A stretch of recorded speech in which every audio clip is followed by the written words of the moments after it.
जी बिल्कुल, हिन वक़्तु असीं ॻोठ ॾाहो कोहली में जेको कुझु ॾींहं अॻु में जेको वाक़ियो पेश आयो, पंहिंजो कैलाश कोहली खे ज़मींदार सरफराज़ निज़ामाणी गोलियूं हणी क़त्ल कयो, उनजे तॾे ते मौजूदु हुयूं, जिथे हुनजा वारस बि वालिद साहब ऐं ॿिया फैमिली मेंबर बि मौजूदु आहिनि।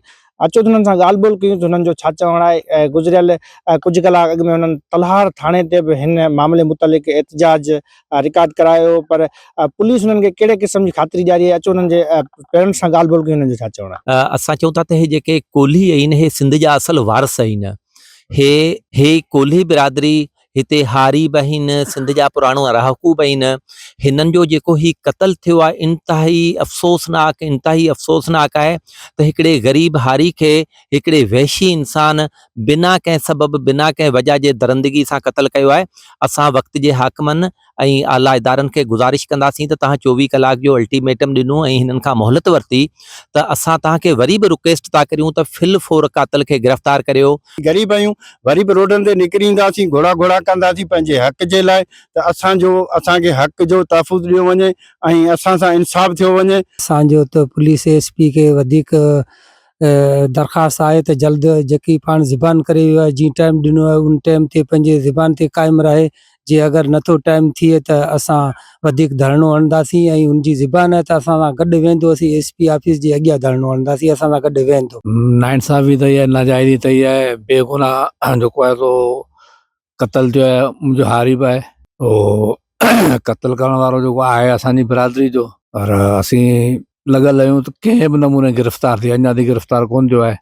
एसएसपी धरणे दौरान असांखां 24 कलाक जो टाइम वरितो, पोइ 12 रुकनी जेका कमेटी आहे हिननि जी बिरादरी जी ठहियल, उन्हनि पाण में वेही डिसाइड कयो, ठीकु आहे हाणे असीं 24 कलाक जे लाइ असीं टाइम ॾियूं था, असीं इज़त ॾियूं था। एसएसपी साहब चयो आहे त 24 कलाक गुज़रिया आहिनि, हुनखे हाणे 40 कलाक थी विया आहिनि, शाम जो 48 कलाक थी वेंदा रहिया।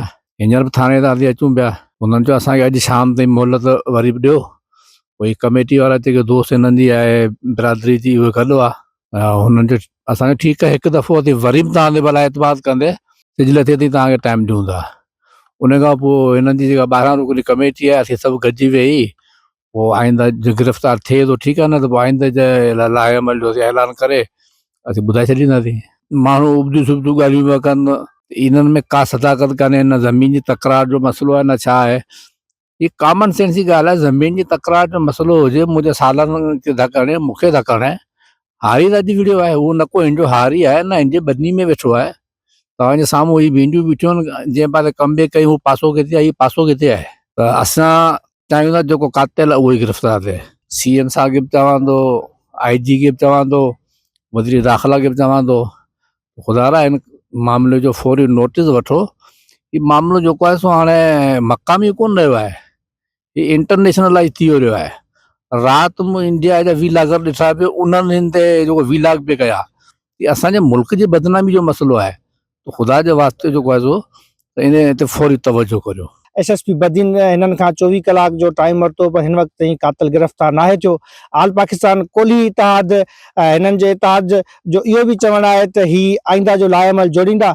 आईंदा जे लाइअमल में हिननि चयो आहे त डीसी ऑफिस बदीन जो रोड बंदि करे ही कातिल जी गिरफ़्तारी जो मुतालबो कंदा। बशीर शेख सां गॾु अता सिंधिया, WTN न्यूज़ बदी।